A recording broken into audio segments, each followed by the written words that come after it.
Hi friends, how are you?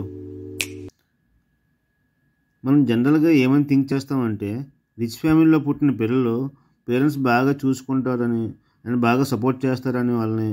So పిల్లలు పెద్దగా risk and challenges ఎక్కువ చేయరని అనుకుంటాం. కానీ తల్లిదండ్రులపైన కాన్ఫిడెన్స్ లేని పిల్లలే రిస్క్ తీసుకోవడానికి ఇష్టపడరని, ఒకే రకమైన జీవితానికి అలవాటు పడిపోతారని అంటున్నారు విస్కాన్సిన్ మ్యాడిసన్ యూనివర్సిటీకి చెందిన పరిశోధకులు.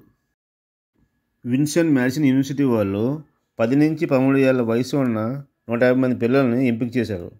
వాళ్ళకి ఒక టాస్క్ ఇచ్చారు. అదేమిటంటే పిల్లలకు కొంత టైం ఇచ్చి ఈ వీడియో గేమ్లో మీరు చెట్టు పైన ఉన్న యాపిల్స్ తీసుకొని రావాలని అన్నారు.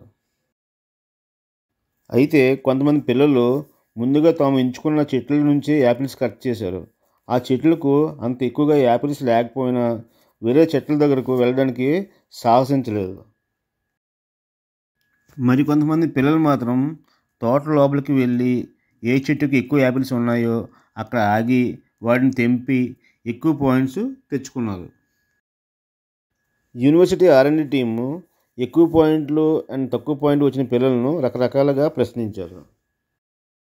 అందులో తల్లిదండ్రులపైన పూర్తిగా నమ్మకం ఉన్న పిల్లలు ఎక్కువ ప్రయోగాలు చేయడానికి ఇష్టపడతారట. కొంతమంది తల్లిదండ్రులకి సరైన ఉద్యోగం లేక పిల్లలపైన చిరాకు చూపించడం, డైవర్స్ తీసుకున్న పేరెంట్స్, హెల్త్ ఇష్యూస్, తరచూ ఇల్లు మారడం, తరచూ స్కూల్స్ మారడం వంటి కారణాలున్న ఆ పిల్లల్లో రిస్క్ అండ్ ఛాలెంజెస్ తీసుకునే గుణం లోపించిందని గ్రహించారు. Thanks for watching. Like and subscribe my channel. Signing off.